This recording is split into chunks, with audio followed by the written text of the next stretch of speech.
지금 실패한 이민 가정을 보면서 우리 다 같이 함께 생각해 보고자 합니다. 룻기 제1장 1절에서 14절의 말씀이 되겠습니다. 룻기 강의 첫 번째 시간. 말씀 많은 10아들보다 효성 깊은 한 딸이 낫다는 말이 있습니다.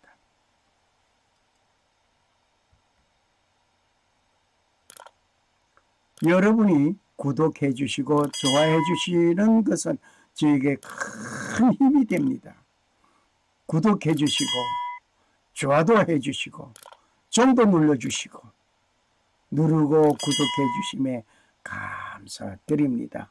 감사합니다. 오늘 이곳에 오신 여러분에게 드리는 귀한 선물이 있습니다. 그 귀한 선물 받아가시기를 바랍니다. 무엇일까요? 네, 효자입니다. 효. 그 선물은 효자를 드립니다. 룻기 강의 첫 번째 시간. 룻기 제1장 1절에서 14절의 말씀. 여기에 나타난 룻이라는 여자는 모압 여자입니다. 이 모압이란 이름의 뜻은 아버지로부터입니다. 이 모압 족속은 아버지로부터 이루어진 누구와? 좀 이따 말씀을 드리겠습니다. 롯은 맏딸이 아버지와 관계하여 태어난 이들이 모압 족속의 족속이 되었다. 다시 말하면 아버지와 큰딸이 아버지와 관계해서 난 아들이 모압 족속이 되었다. 이 말입니다. 창세기 19장 36절에서 37절 이런 말씀이 있습니다. 롯의 두 딸이 아비로 말미암아 잉태하고 큰딸은 아들을 낳아 이름을 모압이라 하였으니 오늘날 모압 족속의 조상이요. 그러니까 아버지와 큰딸이 관계에서 낳은 그 아들이 바로 모압 족속이란 말입니다. 상당히 그 불륜도 보통 불륜이 아니고 정말 아름답지 못한 사건이지요. 모압은 사해 동쪽 요단 동편에 있는 고원지대 전체를 말합니다. 지도를 잘 보시면 아시겠습니다. 남쪽은 에돔, 동은 아라비아 사막입니다. 서쪽은 사해바다가 있고 북쪽은 요단 평야에 이루어진 나라였습니다. 사해 수면보다 131m가 높은 고원지대의 모압입니다. 우리 한번 자세히 가서 볼까요? 이 사해바다입니다. 사해바다 동쪽에 모압이라는 게 있습니다. 크게 요거 볼 수 있죠. 모압이고 그 북쪽은 요르단 그리고 에돔 그 암몬 족속 예. 모압, 암몬, 에돔 예, 이렇게 이거는 이집트입니다. 이집트 시나이 반도의 이집트 그리고 이스라엘 잘 지도를 보시면 되시겠습니다. 지중해 여기 있습니다. 여기서 우리가 기억해야 할 것이 있습니다. 오늘 룻기를 공부하고 있는 중에 있기 때문에 룻과 롯을 잘 구별하시기 바랍니다. 그리고 이스라엘이 홍해를 건널 당시에는 큰 세력을 가지고 있었던 것이 모압이었습니다. 예. 출애굽기 15장 15절 말씀 참고하시기 바랍니다. 그리고 그들은 암몬 족속과 더불어 요단 동쪽 지역에 있는 한 종족을 멸망시키기도 하였습니다. 신명기 2장 10절, 19장 21절. 그들은 이스라엘과 친절한 사이였으므로 모세는 모압을 치지 않았습니다. 모세가 출애굽하여서 광야 생활을 하고 여기 모압과 정직결하고 마지막 모였다가 이제 요단을 건너가야 되는 이러한 상황입니다만은 모세는 모압을 치지 않았습니다. 그러나 이 발람 선지자를 생각해 보시면 됩니다. 말을 하게 되고 하나님께서 허락하는 말만 하게 되고 모압 왕 발락이 이스라엘을 저주하게 하였던 사건 기억하시면 좋겠습니다. 민수기 22장 24절을 참고하시기 바랍니다. 이 일로 인하여 모압인은 10대 후손에 이르기까지 여호와의 회중에 들어오는 것이 금지되어 버렸습니다. 왜냐? 발람 선지자가 이스라엘 진중에 들어가서 저주하게 했습니다. 범죄하게 했습니다. 신명기 23장 3절에서 6절을 참고하시기 바랍니다. 이스라엘 백성이 요단을 건너기 전 마지막 진쳤던 곳이 바로 모압 평지에 있는 시딤이었습니다. 그리고 그들은 머물고 있는 동안에 모압과 미디안 사람들의 딸들이 이스라엘을 타락하게 했습니다. 정말 이 근원이 발람의 묘수에서 걸려들은 것입니다. 하나님의 사람이라고 하는 발람이 하나님의 말씀을 듣기도 했지만은 하나님의 사람들을 괴롭히고 범죄하게 했다고 하는 이 놀라운 사실을 부인할 수 없습니다.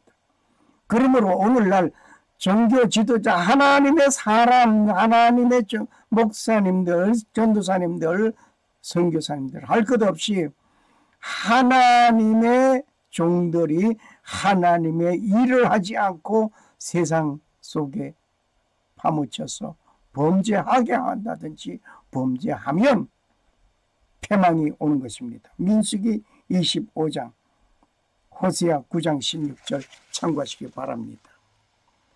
그 당시에 여성들은 천시함을 입었습니다. 여성으로서는 인구수에 들어가지 못하는 시대였습니다. 그러니 족보에 기록된다는 것은 더 말할 것 없습니다. 이스라엘 백성이 출애굽할 때에 60만 대군이라고 하였습니다. 60만 대군이 이스라엘 백성들이 출애굽하여 나오는데 60만이라는 것은 장정만 따져서 60만입니다. 여기에는 어린아이도 빠졌습니다. 여자들도 빠졌습니다. 잡족들 빠졌습니다. 장정만. 예. 그래서 모두 어린아이, 여자, 노인, 그리고 잡족, 가축들 다 따지면 250만 명 내지 300만 명 되지 않겠나 라고 저는 추산을 하고 있습니다. 아무튼 모압 족속은 이스라엘을 타락하게 한 장본인이었습니다. 출애굽한 이스라엘 백성들이 마지막 이 요단을 건너기 전에 모압에서 거주하는 이 순간 미디안 사람과 모압 이들이 이스라엘 백성 범죄하게 했단 말입니다. 그래서 이 장본인들 그로 인해서 10대까지 여호와의 총회에 들어오지 못하는 이런 일이 빚어졌습니다. 이런 가운데 룻이라고 하는 여성은 유대 족보에 그 이름이 기록되었습니다. 할렐루야. 더 나아가서 예수님의 계보에 들은 할머니라 말입니다. 할렐루야. 여성은 이름 숫자에도 기록되어지지 않고 세워지지도 않고, 또 여성은 숫자뿐만 아니라 족보에 기록될 수도 없었습니다. 그 당시 유대 민족, 유대인들은 그렇게 했습니다. 그런데 룻은 기록이 되었습니다. 룻기를 통하여 효사상이 무엇이며 하나님의 축복이 무엇인가를 배워야 하겠습니다. 이 효를 말하기 전에 먼저 룻을 우리는 알아야 하겠습니다. 그리고 룻과 롯을 잘 구별하시기 바랍니다. 룻은 실패한 이민 가정에서 귀한 옥석 같은 여성이었고, 롯은 아브라함의 조카 롯이었습니다. 롯은 아브라함의 조카로서 소돔과 고모라 멸망의 현장에서 탈출을 하였지만 두 딸과의 관계에서 모압 쪽과 암몬 쪽의 선조들이 되었다 하는 이 비유, 이것은 정말 비유 중의 비유입니다. 아무튼 룻과 롯을 잘 구별하면서 계속해서 우리가 어디에서 듣더라도 롯은 어쩌고 하면 아브라함의 조카, 룻은 어떻게 하면 그는 효성스러운 나오미의 둘째 며느리, 예수님의 족보에 기록되어 있는 할머니, 그렇게 생각하시면 되시겠습니다. 실패한 이민 가정을 보면서 오늘 우리는 계속해서 공부합니다. 룻기 1장 1절에서 14절을 읽었으면 합니다만은 읽는 것은 생략하고 여러분이 참고하시기 바랍니다. 유다 베들레헴에 유복하게 살던 엘리멜렉이라고 하는 한 가정이 있었습니다. 그 아내는 나오미였습니다. 큰 아들은 말론이었고 둘째 아들은 기론이었습니다. 이렇게 엘리멜렉은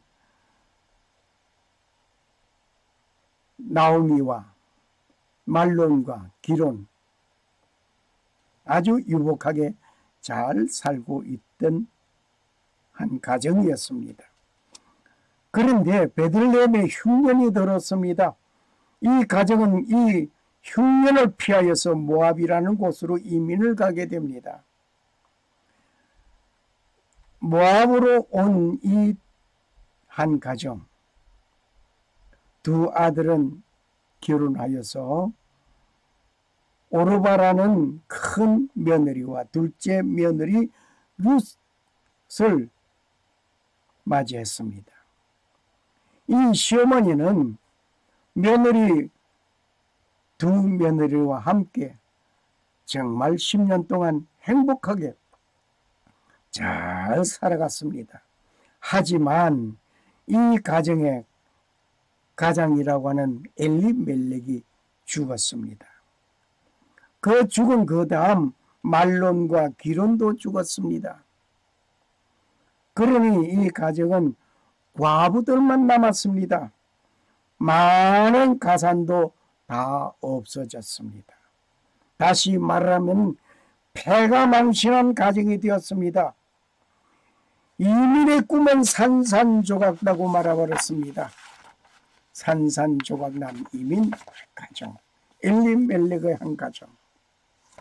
그러한 중에 베들레헴에 풍년이 들었다는 소문을 듣고 나오미는 고향을 향하여 돌아가기로 결심합니다. 두 자부도 같이 따라 나서려는 일에 며느리 향해서 시어머니는 말을 합니다. 희망도 없고 소망도 없는 시어머니 따라가려고 하지 말고 두고 각기 본가로 돌아가거라. 간곡히 부탁하는 시어머니 말에 오르반은 어머니에게 입을 맞추고 돌아갑니다. 룻은 둘째 며느리 룻은 어머니를 따라가기로 결심하고 따라 났습니다. 어머니의 백성이 내 백성이요 어머니의 하나님이 내 하나님이요 어머니가 섬기는 그 하나님 내가 섬긴다. 어머니가 가시는 곳에 내가 가고 어머니 죽는 곳에 내가 죽고 어머니 그림자처럼 따라가기로 결심하는 룻을 봅니다. 정말 나오미는 룻에게 믿음 하나 잘 심어주었습니다. 효를 하나 잘 심어줬습니다. 훌륭한 딸을 얻었습니다. 오늘 본문을 통하여 고난을 참고 견디지 못하고 일어난 각가지의 사건들이 범람하는 현실 속에 룻기를 통하여 아름다운 인간관계를 찾고 효도하는 자가 받는 축복이 무엇인가를 조명해 보아야 하겠습니다.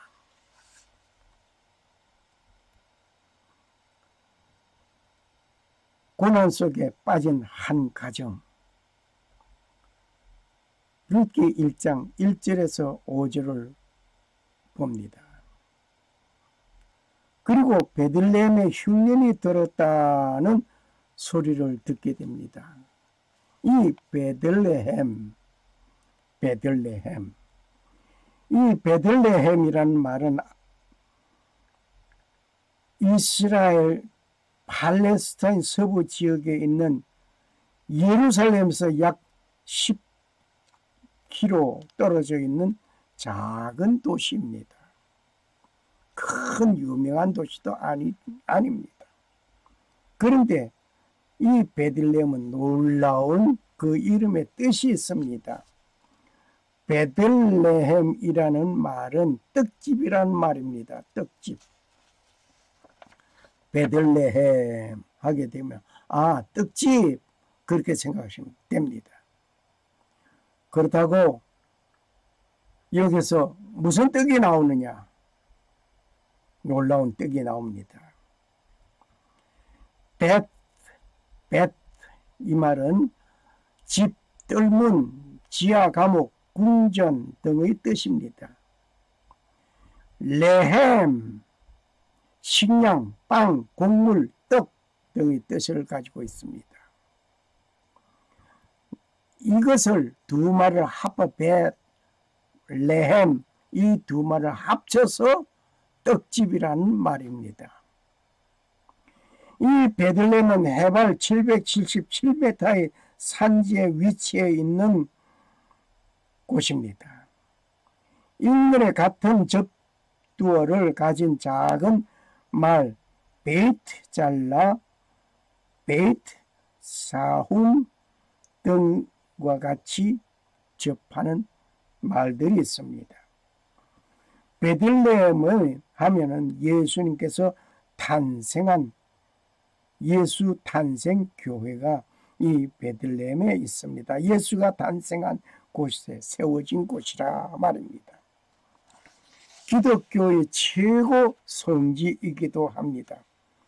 기독교를 공인한 로마 콘스탄티누스 황제가 서기 339년 처음으로 세운 곳입니다.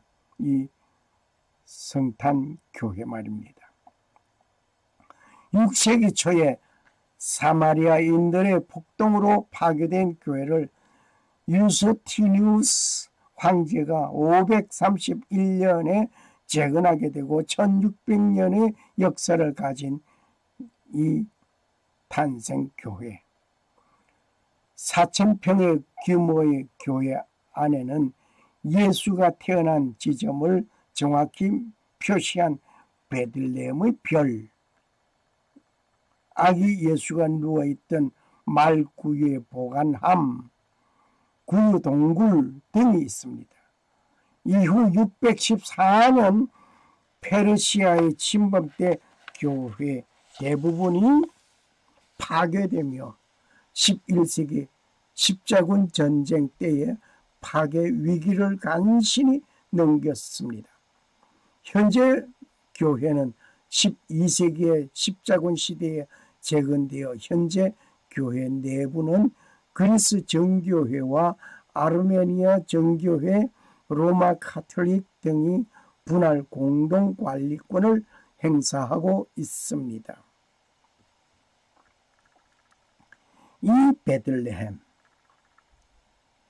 떡집이라고 하긴 이유가 바로 무엇인가 하니 예수 그리스도가 여기서 태어났단 말입니다. 탄생했단 말입니다. 여기서 출생했단 말입니다. 예수 그리스도 나는 생명의 떡이라고 했거든요.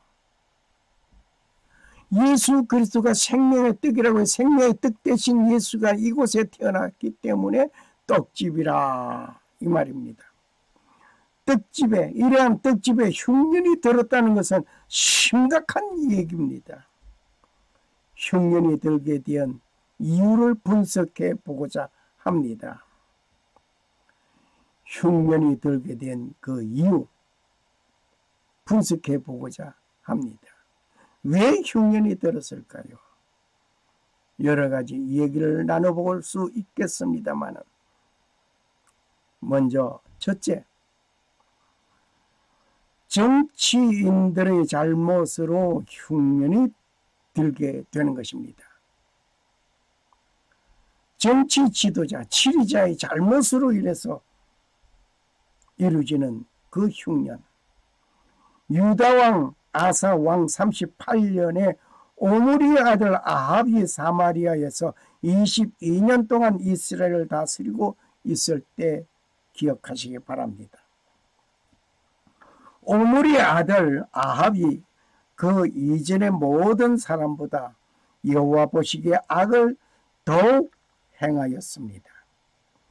바알의 딸 이세벨을 아내로 맞이하여 바알을 섬기고 숭배하고 사마리아에 바알의 단을 쌓고 아세라 묵상을 만들고 그 일로 인해서 하나님의 노를 격발하는 일이 생겼습니다. 엘리야 시대 엘리야 선지자가 3년 6개월 동안 비가 오지 않는 사건 열왕기상 17장 1절 이하를 참고하시면 좋겠습니다. 왕의 잘못으로 인해서 나라 정치 지도자의 잘못으로 인해서 이런 대재앙을 맞이하는 일들은 비근비근하게 이루어지고 나타나고 있습니다. 근간에 되어진 일들을 생각해 보고자 합니다. 먼저 하나님의 말씀을 읽겠습니다. 네가 만일 이 책에 기록된 이 율법의 모든 말씀을 지켜 행하지 아니하고 네 하나님 여호와라 하는 영화롭고 두려운 이름을 경외하지 아니하면 여호와께서 너의 재앙과 네 자손의 재앙을 극렬하게 하시리니 그 재앙이 크고 오래고 질병이 중하고 오래일 것이라. 신명기 28장 58절 59절 말씀입니다. 지금 중국 우한에서 발언한 우한 폐렴 중국 바이러스 코비드-19으로 인해서 215개 나라가 이 병에 창궐하고 있습니다.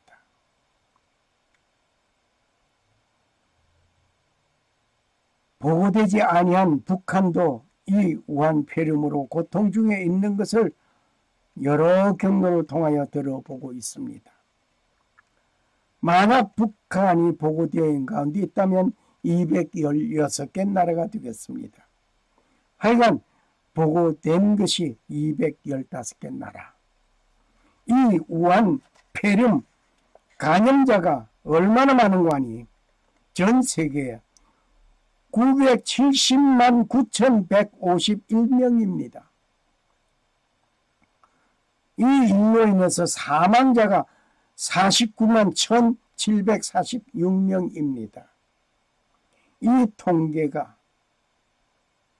있지만은 아직도 통계에 들어오지 못한, 통계 발표되지 아니한 자를 포함하면 얼마가 더 되는지 알 수 없습니다. 그리고 이 통계는 2020년 6월 26일 오늘 녹화하기 직전에 통계를 받은 것입니다. 이 일이 공식적으로 3개월이 지난 지금도 여전히 감염자가 발생하고 사망자가 있습니다. 이런 와중에 중국 베이징에서는 최근에 제2차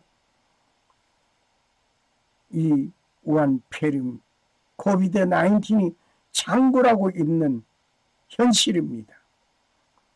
그로 인해서 베이징은 봉쇄하게 되고, 지금 베이징에 있어야 할 사람들 7명이 시진핑을 통해서 7명이 행방이 불명되고 어디에 숨어 있는지 베이징에 보이지 않는다는 얘기도 있습니다. 그로 인하여 베이징은 봉쇄되고 중국에서는 계란만한 우박이 내리고 있습니다. 심지어 우한 폐렴 바이러스 모양의 우박이 내렸습니다. 지금 보는 것과 같이 말입니다. 이 우박이 꼭 바이러스 같이 생겼습니다. 얼마나 큰 우박이 쏟아져 사람이 만든 것일까요? 하늘에서 떨어졌습니다. 내가 생각하기로는 중국에 내리는 이 홍수와 우박, 천둥, 번개, 심지어 일부의 메뚜기까지 창궐하고 있는 재앙은 우한 폐렴 때문에 내려지는 것이라고 지적해 보고자 합니다. 우박의 모양이 바이러스 모양처럼 내렸으니 이것 때문이다 하는 것처럼 보여졌습니다. 중국은 기독교 박해를 공공연하게 행한 나라입니다. 즉 하나님을 향한 도전적인 모습에 받는 재앙이라고 나는 생각합니다. 마치 그리고 본 것처럼 바이러스 같이 생겼잖아요. 나는 중국 방문하던 기간에 겪는 것만 보아도 현지인이 받는 고통은 내가 상상하는 이상의 것이라고 봅니다. 나는 어느 교회를 방문하였을 때 헌금을 하였습니다. 나를 인솔하던 목사님께서 질문합니다. 헌금을 달러로 하셨습니까? 하고 물었습니다. 아니요. 중국 돈으로 하였습니다. 그때 하시는 말씀이 다행입니다. 만일 달러로 하였다면 그 교회에서 신고를 해야 합니다. 누가 누구의 소개로 왔으며 등등 일체 보고를 해야 하는데 달러로 된 것이라면 인수란 자신도 조사를 받아야 한단 말입니다. 그 말을 듣고 끔찍했습니다. 그리고 수요일 예배에 설교를 하게 되는데 조금이라도 이상한 기미가 있으면 강단으로 올라오지 못하고 설교를 못하는 것이라는 말을 들었습니다. 그런데 올라오라는 말씀을 하면 그때 올라오라는 것입니다. 아무 문제가 발생하지 아니하였고 강단에 올라가서 성경을 읽고 설교를 하게 됩니다. 그런데 갑자기 예배당 출입국 쪽에서 웅성웅성하는 소리가 들리기 시작합니다. 또 오토바이 소리 등등 내 신경을 거슬리게 하였습니다. 내 마음에 이상한 전율이 흐르게 됩니다. 내 말은 빨라지고 강한 어투가 시작되었습니다. 즉 다시 말하면 올 것이 왔구나. 이제 저 사람들이 공안원이 같다면 설교하는 나는 당장 잡혀가게 되고 그런 생각을 하게 됩니다. 내 마음에 이상한 전율이 흐르게 되면서 말은 빨라지고 어투는 강하게 쏟아집니다. 마치 통역을 마치기도 전에 다음 말이 연속 뛰어나갔습니다. 예배를 마친 후에 다과 시간에 나온 얘기가 가관이 아니었습니다. 설교 전에 소란한 분위기는 예배에 참석하기 위하여 온 성도들이었으니 아무런 문제 없고 다행이었습니다.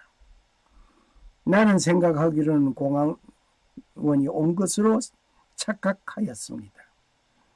이때 통역하던 목사님께 하는 말이 가관이 아니었습니다. 하는 말이 지금 저 목사님은 열정적으로 설교를 하는데 통역은 얼버먹거렸다고 그러면서 하하하하 막 웃었습니다. 그리고 현지인 목사님의 간증이 또 들려졌습니다.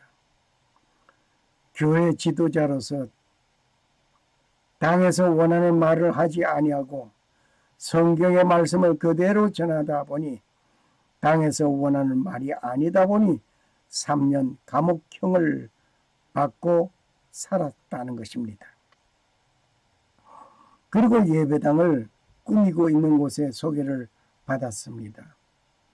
그곳에는 나의 키를 3배 되는 대형 십자가를 보았습니다. 이것을 어디에 세울 것입니까? 질문하였습니다. 예, 그것은 이 건물 앞에 붙일 것입니다. 지금 이곳은 경찰서 바로 앞인데요. 예, 알고 있습니다. 박해가 있을 것 같습니다. 그걸 세우는 날은. 예, 박해하라면 하라고요. 감옥에 보내면 감옥에 가지요. 그리고 이런 일 때문에 죽이게 되면 나는 순교자가 됩니다. 할렐루야. 얼마나 좋습니까? 이 말을 들은 나는 큰 충격을 받았습니다. 큰 도전장을 받았습니다. 나는 이 말을 들을 때 중국에서는 기독교 박해가 도를 넘을 정도라는 사실을 듣기만 하였습니다. 그런데 경험하는 순간에 하나님은 손을 보시겠구나. 하나님께서 손대시겠구나. 라고 말을 하던 일이 있었습니다. 이런 일이 중국에만 있는 것이 아니고 한국에도 예배될 수 없는 것입니다. 하나님을 대적하는 어느 나라이든지 어느 누구이든지 해당되는 말입니다. 이 말을 기억하시면 좋겠습니다. 네가 네 하나님 여호와의 말씀을 삼가 듣고 내가 오늘날 네게 명하는 그 모든 명령을 지켜 행하면 네 하나님 여호와께서 너를 세계 모든 민족 위에 뛰어나게 하실 것이라. 신명기 28장 1절 말씀입니다. 하나님의 말씀에 거역하면 하나님께서 재앙을 내리시고 하나님의 말씀에 순종하면 하나님께서 세계 민족 위에 뛰어나게 하겠다고 했습니다. 세계 민족 위에 뛰어나긴 민족이 누굽니까? 이스라엘, 유대 민족이었습니다. 그런 가운데 한국 민족도 세계에서 뒤떨어지지는 않습니다. 중국도 마찬가지입니다. 아이디어가 IQ가 높습니다. 그런데 왜 이러한 일이 생겼을까요? 중국은 처음에 하나님의 말씀을 받아들였던, 선교사의 말을 받아들였던 선교의 중심지가 되기도 했던 중국이었습니다. 한국도 마찬가지였습니다. 그런데 앞으로 이루어질 건 경제적인 어려움, 지금 심각한 가운데 있음을 외면할 수 없습니다. 신명기 28장 1절에서 14절까지를 계속해서 참고해 보시면 감사하겠습니다. 두 번째는 하나님의 사람인 지도자의 잘못으로 하나님의 진노를 사게 되는 것입니다. 엘리 제사장의 아들은 불량자였습니다. 이들의 잘못과 죄악이 하나님의 백성으로 번제케 하는 일이 생겼습니다. 사무엘상 2장 12절에서 26절을 참고하시기 바랍니다. 동서고금을 막론하고 기독교의 타락과 부패는 그 나라 정치인을 타락하게 하는 것입니다. 중세기의 암흑한 시대, 기독교의 타락이 온전히 정치인과 정신구조까지 어둡게 만들었던 것은 부인할 수 없습니다. 한 나라의 국왕이, 한 나라의 지도자가 타락하게 되는 것은 누구의 타락부터 시작인 거 아니, 교회, 종교, 기독교 지도자 타락에서부터 시작해서 교회가 타락함으로 온 사회가 타락하고 나라가 타락하게 되는 것입니다. 한 나라의 잘못, 한 나라의 부패, 한 나라의 그릇된 정치인들은 기독교, 하나님의 사람이 잘못되고 타락하기 때문이라고 생각합니다. 제전 러시아 공산주의 총본산지로 막스가 나오게 된 것도 그것의 기독교가 타락하였기 때문입니다. 결국 교회 지도자의 잘못은 그 나라의 정치인의 잘못이요, 그 결과는 그 나라에 하나님의 진노가 임하게 되는 것을 부인할 수 없습니다. 세 번째, 백성과 성도들의 잘못이 그 땅에 흉년을 가져오게 되는 것입니다.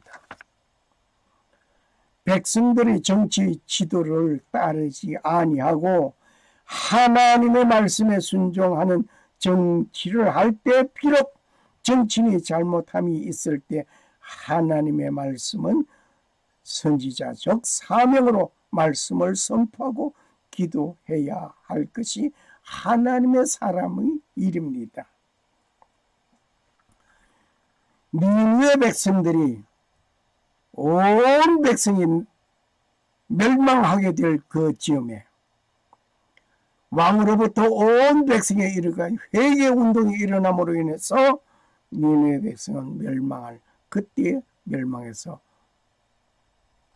구출함을 받았습니다. 성도가 교회 치리와 지도를 받지 아니할 때 임하게 되는 것입니다. 그 잘못이, 지도자는 강압적으로 어떤 힘을 쓰려고 하다가 잘못하기도 하고, 지도자는 잘하는데 백성이 따르지 아니함으로 하나님의 진노를 쌓게 되는 일도 있습니다. 가장 중요한 것은 하나님의 사람이 하나님의 말씀대로 살지 않기 때문에 결국 온 나라가 도탄에 빠지게 되고 재난을 받게 된 것입니다.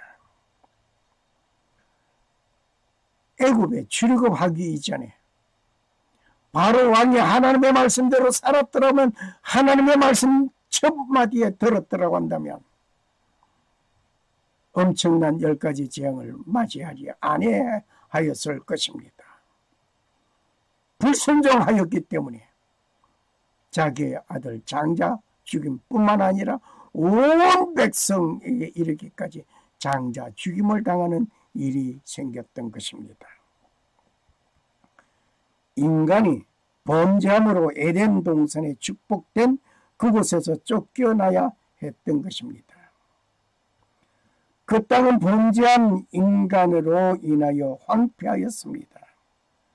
그런 중에 하나님은 인간으로 통하여 황폐한 땅을 버리지 않았습니다. 하나님은 인간이 하나님께로 돌아와 땅의 소출을 내고 창조의 원상 회복을 입기를 원하고 계십니다. 네가 네 하나님 여호와의 말씀을 삼가 듣고 내가 오늘날 네게 말하는 그 모든 명령을 지켜 행하면 여호와께서 네게 주리라고 네 열조에게 맹세하신 땅에서 네게 복을 주시사 네 몸의 소생과 육축의 새끼와 토지의 소산으로 많게 하며. 신명기 28장 1절에서 14절 말씀을 참고하시기 바랍니다. 그러나 하나님의 말씀대로 살지 아니하면 복은 변하여 저주가 되게 하고 도와줄 자가 없게 되고 토지의 소산과 내 수고가 얻는 것은 알지 못하는 자가 먹게 되고 항상 압제와 학대를 받게 되며 눈에 보이는 일로 미치게 되며 여호와께서 너와 네가 세울 임금을 너와 네 열조가 알지 못하던 나라로 끌려가게 되며 네가 거기서 나와도 돌로 만든 다른 신들을 섬길 것이며 네 몸을 대적에게 노비로 팔려하나 너를 살 자가 없다고 했습니다. 신명기 28장 15절에서 68절을 참고하시기 바랍니다.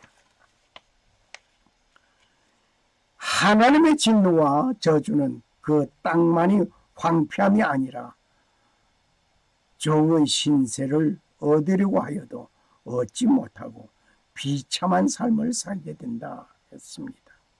내가 종으로 팔려가고자 하지만은 종으로 사가는 사람이 없다 할 정도로 비참한 신세가 된다. 종으로 팔려가면 힘들게 일하지만 먹을 것 있습니다. 잠잘 곳 있습니다. 그러나 그것마저도 이룰 수가 없는 신세가 된다 말입니다. 그러므로 교회는 성도는 주의 종, 목자를 잘 만나야 합니다. 목자는 성도를 잘 만나야 합니다.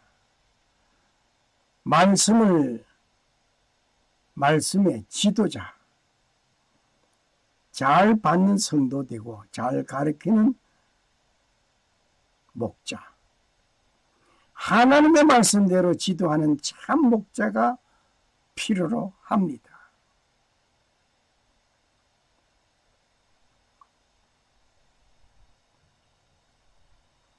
교회가 목사는 성도를 잘 만나야 하지만은 성도는 목사를 잘 만나야 합니다. 국가는 참신하고 양심적인 올바른 정치인과 그 뜻에 순종하는 국민이 되어야 합니다. 참신한 올바른 지도자, 국가를 지도하는 지도자가 잘 만나야 합니다. 자, 국민과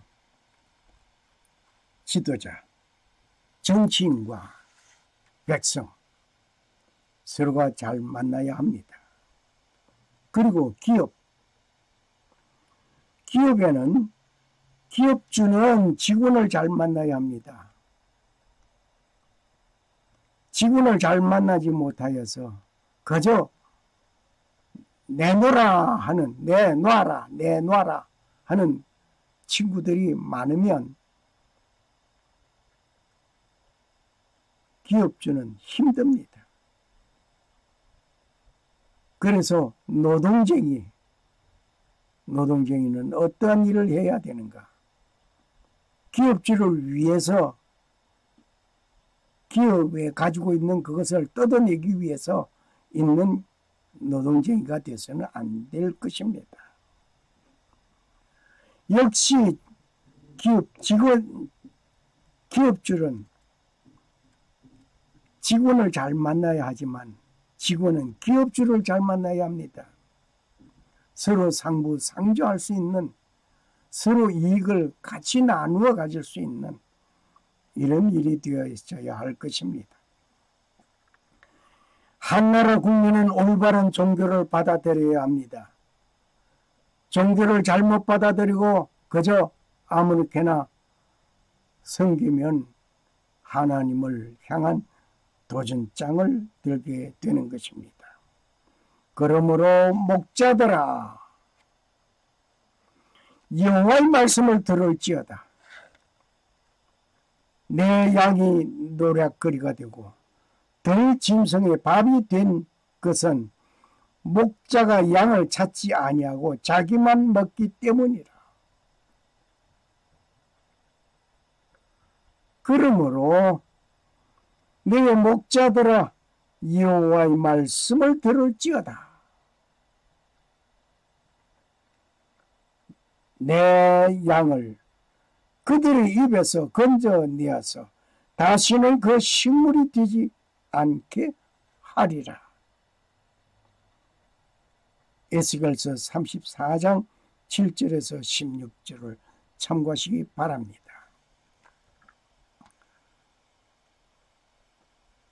목자들이 목양할 생각하지 아니하고 자기 배만 채우고 양을 잡아 먹는 그런 일이 되어서는 아니 될 것입니다. 목자는 양을 잘 목양해야 합니다. 이러한 목자를 만난 교회는 또는 국민은 불행한 것입니다. 왜? 자기 배만 채우고자 하는 목자를 만난 교회 성도들은 자기 배만 이익을 추구하는 정치 지도자를 만난 국민은 불행한 것입니다. 그러나 하나님께서 양을 찾아서 건져내시겠다고 하였습니다. 참된 양들을 뽑아 찾아내신다 말입니다. 하나님께서 친히 내 양의 목자가 되어 그것들을 누워있게 할 것이라 하였습니다. 하나님과 새 언약을 세움 받는 자는 때를 따라 비를 내리며 복된 장마비를 주시고 밭에 나무가 열매를 맺고 땅에서는 소산을 내게 된다고 에스겔서 34장 25절에 26절 27절 말씀하셨습니다. 너희가 나의 규례와 계명을 준행하면 내가 너희 피를 그 시안에 주리니 땅은 그 소산을 내고 밭의 과목은 열매를 맺을지라. 너희가 식물을 배불리 먹고 너희 땅에 안전히 거하리라. 너희가 대적을 쫓으리니 그들이 너희 앞에서 칼에 엎드러질 것이라. 얼마나 놀라운 일입니까? 너희 5방 백성이 100을 쫓는 군대가 될 것이요. 다시 말하면 5명이 군대를 쫓아 100을 쫓는 군대가 된다 말입니다. 정치 위정자가 되어서 평정과 온 국민의 풍요로운 삶을 살게 되어 주의 장막을 너희 중에 세우리니 내 마음, 하나님 말입니다. 내 마음이 너희를 싫어하지 아니할 것이며, 어떤 자에게? 하나님 말씀 순종하는 자에게. 나 하나님도 너희 중에 행하며 너의 하나님이 되고 너희는 나의 백성이 될 것이라. 놀라운 축복입니다. 하나님의 말씀대로 순종하면 하나님의 백성이 되고 하나님은 나의 왕이 되고 나는 그의 백성이 된단 말입니다. 흉년이 들지 아니하는 비결이 있습니다. 하나님을 섬기는 백성, 그 말씀대로 준행하는 목자와 성도, 정치인과 백성이 되어야 할 것입니다. 하나님께서 이스라엘을 애굽에서 인도하여 내시듯이 인도하여 보살펴 주시기를 목자가 푸른 초장과 양떼를 쉴만한 물가로 인도하여 먹이시듯 인도하십니다. 시편 23편을 봅니다. 여호와는 나의 목자시니 내게 부족함이 없으리로다.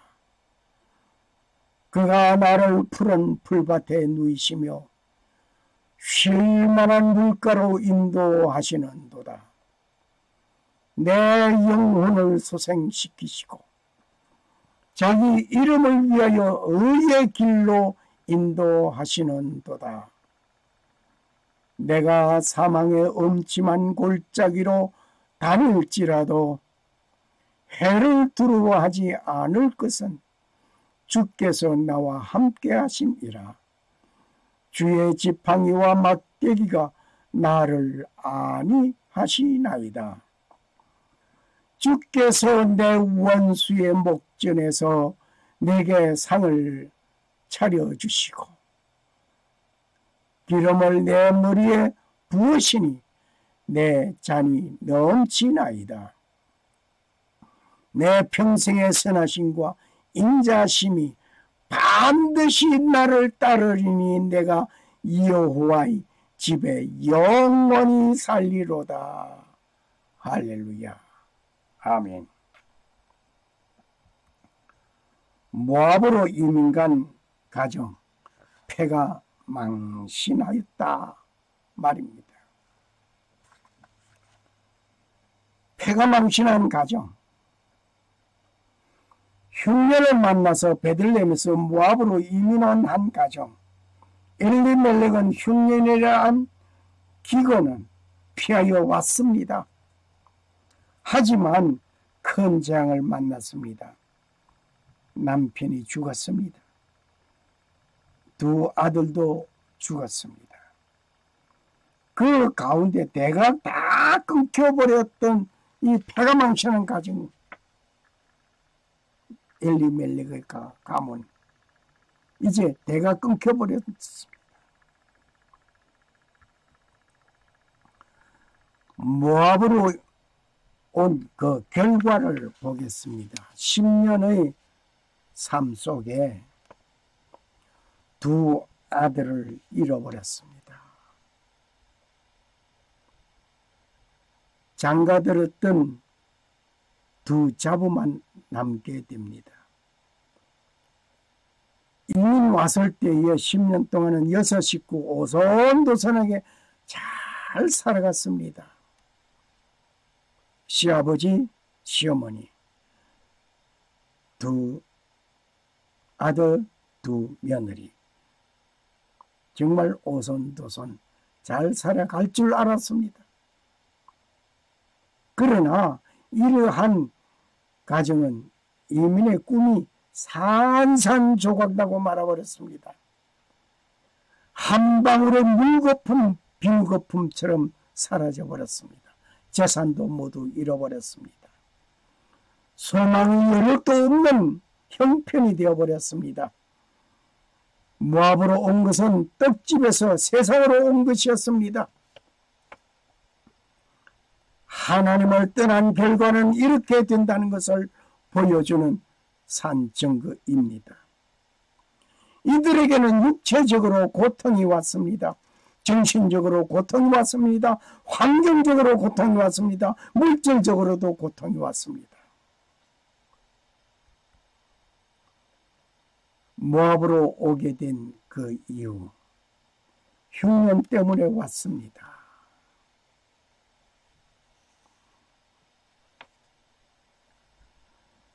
흉년 때문에 모압으로 온 그들. 흉년이 들면 백성이 식량난에서 모든 생필품 어려움을 겪게 됩니다. 곧 교회에서는 하나님의 말씀이 없고 치리자의 말에 권위가 없을 때 그 교회는 성도들이 떠나게 되는 것입니다. 한 나라의 국가도 마찬가지입니다. 정치가 잘못된 정치인 때문에 그 국가 안팎에는 반국가 단체가 생기고 해외로 도피하는 일이 있습니다. 비근한 예를 들어볼까요? 북한의 정치 지도자가 잘못함으로 인해서 왜 탈북자가 그렇게 많이 생겼느냐입니다. 탈북자가 생겼다는 것은 그 정치에 순응할 수 없어서 떠나가는 것입니다. 흉년 때문에 왔다. 흉년 때문에 왔던 그 결과, 결국 교회에서 하나님의 말씀이 없어지고 사라지고 되면 흉년이 되는 것입니다. 떡집에 떡이 있어야 되는데, 교회에 하나님의 말씀이 있어야 되는데 하나님의 말씀이 사라지면 바로 흉년이 되는 것입니다. 그러면 떠나가는 것입니다. 그리고 물질 때문에 모압으로 왔습니다. 물질 때문에 자신의 부와 안위를 위하여 고통을 참고 극복하려고 하지 않고 도피하는 자들은 불행한 것입니다. 대저 재물은 영원히 있지 못하다고 잠언 27장 24절에 말씀하셨습니다. 어떤 사람에게든지 하나님이 재물과 부여를 주사 능히 누리게 하시며 분복을 받아 수고함으로 즐거워하게 하신 것은 하나님의 선물이라고 했습니다. 여러분, 내 생활의 부유함을, 재물의 풍족함을 느끼고 있습니까? 하나님이 주신 선물인 줄 믿으시길 바랍니다. 전도서 5장 19절. 그 선물을 잃게 되면 흉년이 되는 것입니다. 재물은 영원히 나에게 있지 못하지만 수고함으로 받은 재물은 하나님의 선물이므로 우리는 물질 때문에 사는 인생이 되어서는 아니 될 것입니다. 물질 때문에 사는 인생 되지 말고 하나님의 놀라운 말씀으로 살아가는 여러분과 내가 되어져야 하겠습니다. 하나님은 재물과 부유를 주셨다고 했습니다. 또한 누리게 하실 것입니다. 수고함으로 받게 되는 즐거움이 있습니다. 그러므로 이것이 전부는 아니라는 사실도 우리는 알아야 되겠습니다. 오직 이 재물을 주신 이는 하나님이신 줄 믿고 재물을 가져야 할 것입니다. 재산을 해외 도피하는 것, 재산 은닉하는 일들, 이 재물이 나만을 위한 재물이 되어서는 아니 될 것입니다. 나에게 준 재물은 내가 쓰라는 것이 아니라 나를 통해서 이루어져야 할 재산인 것입니다. 나누어져야 할 재산인 것입니다. 내가 노력하여 얻은 것이지만 공익을 위하여 사용하는 자가 되어져야 할 것입니다. 물질 문명 때문에 힘든 사람들이 많이 있습니다. 또한 뿐만 아니라 믿음이 약해졌을 때에 흉년이 되는 것입니다. 교회에서 강단에서 외치는 말씀을 못 믿게 되고 성도가 서로 불신임할 때 그들은 그 교회를 떠나게 됩니다. 어느 국가이든지 단체이든지 기업이든지 지도자의 말을 믿고 서로 신뢰하여야 합니다. 그렇지 못하면 떠나게 됩니다. 불평과 불만이 고조되고 불신임 단체가 남게 되는 것입니다. 모압은 어떤 곳인가를 조명해 봐야 하겠습니다. 아버지와 큰딸과의 관계에서 낳은 자를 모압이라고 이름하였습니다. 작은 딸과의 관계로 얻어진 아들은 베남이라고 하였으니 모압은 모압 족속의 조상이 되고 베냐민은 암몬 족속의 조상이 된 것을 창세기 19장 30절에서 38절을 참고하시기 바랍니다. 소돔과 고모라 멸망에서 구차감을 받았던 롯의 부인은 소돔 기둥이 되어버렸습니다. 뒤를 돌아봄으로 말미암아 우리는 믿음 생활을 하는 가운데서 현재 있는 그 고통에서 뒤를 돌아보면 고통을 보게 된 것입니다. 그러나 앞을 향해서 가는 자가 되어져야 할 것입니다. 앞을 향하여 갔지만은 이 롯과 두 딸 역시 앞에 놓여져 있는 하나님의 말씀을 생각하지 않냐고 구출해 준 하나님의 그 모습을 외면하고 인간 생각으로 진행하다가 결국 모압과 암몬 족속의 조상이 되어버리고 마는 슬픈 인물이 됩니다. 소돔 고모라 멸망에서 구출함을 받은 롯은 부인의 소돔 기둥이 되는 것을 봤고 롯의 두 딸은 각각 아버지와 관계하여 낳게 된 아들들이 있었는데 이거는 관계 속에서 모압 족속과 암몬 족속 정말 슬픈 일입니다. 하나님께서 구출해 주신 그 구원의 메시지를 받고 하나님 말씀대로 살아가야 하는데 인간 생각대로 하다가 결국 이런 슬픈 비극을 맞게 되는 것입니다. 그러하지만 고난 중에 얻은 효녀 룻을 보게 됩니다. 떡집을 나온 자이지만 다시 그 떡집으로 돌아가려는 아름다운 자들입니다. 비록 하나님을 버리고 돌아간 자였지만 회개하고 돌아오는 자 되어야 할 것입니다. 누가복음 15장에 기록된 탕자가 아버지 집으로 돌아온 것 같이 말입니다. 아버지 집으로 돌아가는 떡집에서 나왔지만 떡집을 버리고 나왔지만 떡집을 향하여 가자고 하는 이 아름다운 것 나오미 할렐루야. 하나님의 사람은 하나님께로 돌아와야 합니다. 이스라엘 하나님의 자녀 이스라엘의 사람은 모압에 갔습니다. 그곳에서 사람을 만났습니다. 그렇다고 모압 사람이 될 수 없는 것입니다. 이민간 많은 사람들이 그 나라에서 그 나라 사람이 될 수 없는 것 같이 말입니다.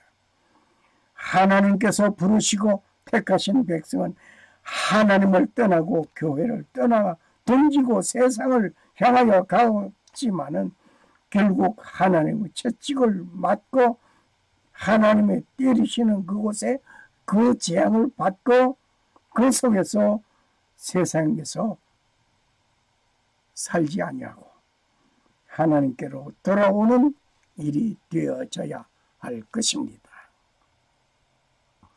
간혹 우리는 성도가 타락했다는 말을 많이 듣고 보고 있습니다. 그런데 많은 어려움과 고통 중에 다시 돌아오는 일을 보게 되는 것이니 놀라운 일입니다. 마치 나오미처럼 말입니다.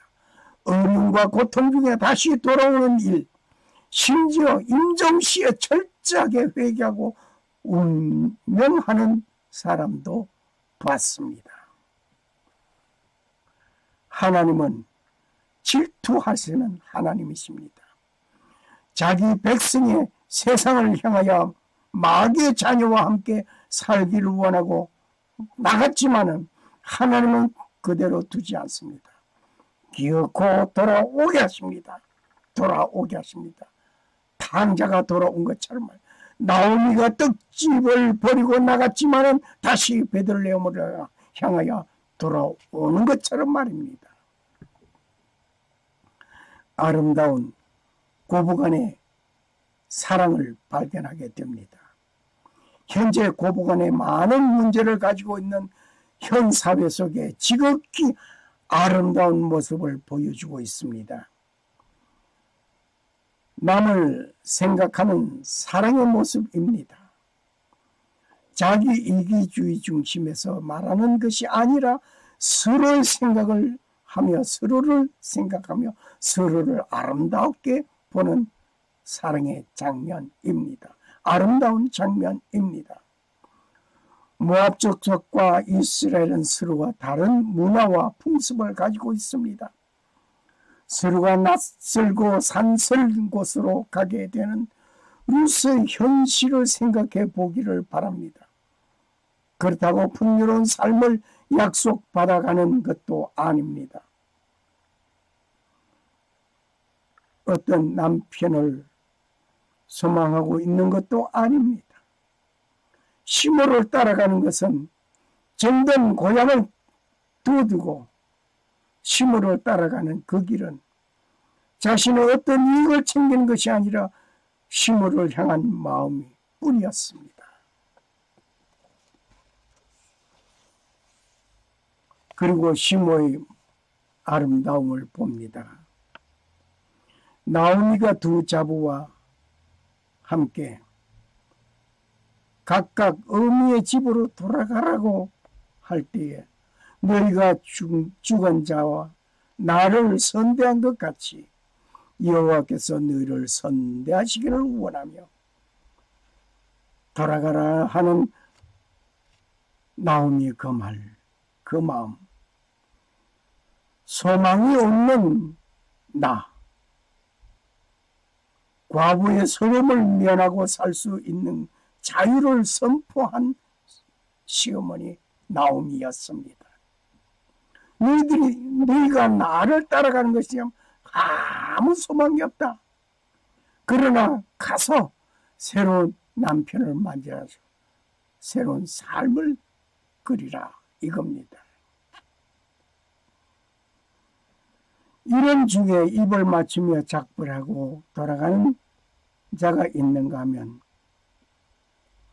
울면서 우리는 어머니와 함께 어머니의 백성이 되고 어머니 하나님이 나의 하나님이 되고 어머니가 가시는 그곳에 내가 가고 어머니와 함께 내가 어머니 죽는 그곳에 내가 죽겠다고 정말 아름다운 모습을 봅니다. 이러한 대화의 아름다운 고부간의 모습은 이야기가 아니고 나옴이라고 하는 시므와 며느리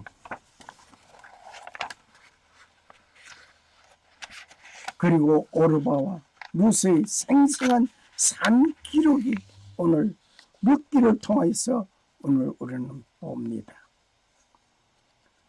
그 당시 지금으로부터 약 3,000년 전의 이야기로 끝난 것이 아니라 오늘날 현실에 이러한 아름다운 관계가 되어져야 될 것입니다. 이런 말이 있습니다. 로마의 속담입니다. 시어머니가 살아있는 한 가정에는 평화가 없다. 라는 말이 있습니다. 나오미를 시어머니로 맞이한 오르바와 룻은 이 로마 속담을 무색하게 만들었습니다. 아름다운 고부간의 관계를 우리가 본받아야 하겠습니다. 이러한 가정이 효있는 가정이라고 봅니다. 아직도 고부간의 갈등 속에서 슬픔을 이어가고 있는 가정이 있습니까?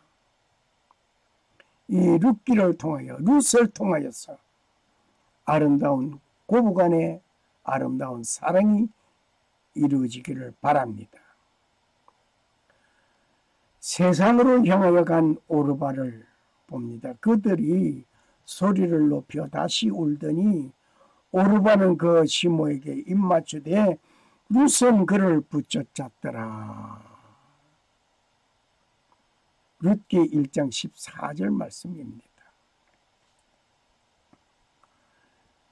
뿐만 아니라 데마가 바울을 쫓아가다가 데살로니가에 향한 찬란한 그 모습을 바라보고 바울을 버리고 세상을 향하여 간 것을 봅니다. 이와 같이 현실이 고통스러울 때 귀가 얇아 아니한 곳으로 돌아가는 자가 많습니다. 신앙생활하는 가운데 힘든 일이 있을 때에 그 힘든 일을 버리고 아니란 곳으로 가는 자가 많이 있습니다. 데마는 이 세상을 사랑하여 나를 버리고 데살로니가로 갔고 그레스게는 갈라디아로 디도는 달마디아로 갔고 누가만 나와 함께 있느니라. 우리 주위에는 세상으로 돌아간 자가 이뿐이겠습니까? 많이 있습니다. 신앙생활 하다가 버리고 신앙을 버리고 하나님을 버리고 떠난 사람들 많이 있습니다. 현실의 고통이 크면 클수록 생활의 위협을 느끼는 경제 환경 이러한 상황에서 억눌려서 자의적 또는 타의적으로 하나님을 버리고 세상을 선택하고 가는 자들 많이 있습니다. 그러나 하나님은 결코 잊어버리고 돌아서지 않기를 원합니다. 모두가 회개하고 하나님 품으로 돌아오기를 컴백하기를 원하고 계십니다. 누가? 하나님께서 말입니다. 탕자가 아버지의 품을 떠나 나간 뒤에 아버지는 돌아오기를 기다리는 그 아들이 돌아오기를 기다리는 그 마음같이 말입니다. 돌아오시기를 바랍니다. 효녀 룻을 봅니다. 룻은 전 생애를 시모에게 바치기로 결심하였습니다. 룻은 쓸쓸하고 외로운 시모를 택하였습니다.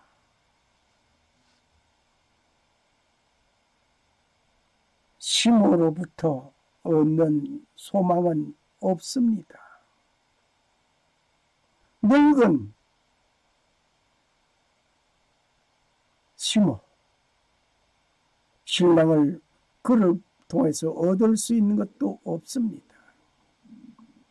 늙고 소망 없는 약한 시모를 택하고 효성스러운 인물 룻이었음을 우리는 여기서 발견하게 됩니다. 지금 여러분의 부모님이 늙고 병들고 소망이 없고 힘없는 분을 어떻게 대하십니까? 여기 룻에게서 배우시기를 바랍니다. 나의 부모가 늙고 힘없다고 아무렇게나 대하십니까? 나오미는 귀한 것을 얻었습니다. 나오미에게는 남편도 떠나갔습니다. 정성스럽게 금이야 오기야 하면서 키우던 두 아들도 떠나갔습니다. 큰 자부 오르바도 떠나갔습니다. 모압으로 올 때에는 있던 많은 재산도 없어져 버렸습니다. 그에게는 고독과 외로움과 눈물과 남은 생을 살아가야 하는 늙고 소망 없는 늙은 과부였습니다. 그러나 나오미에게는 효녀 룻을 얻었습니다. 아름답습니다.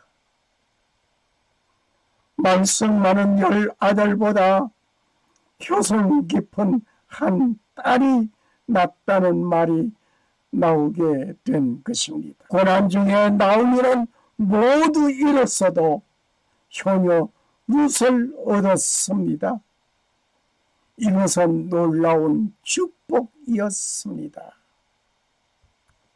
네 부모를 공경하라.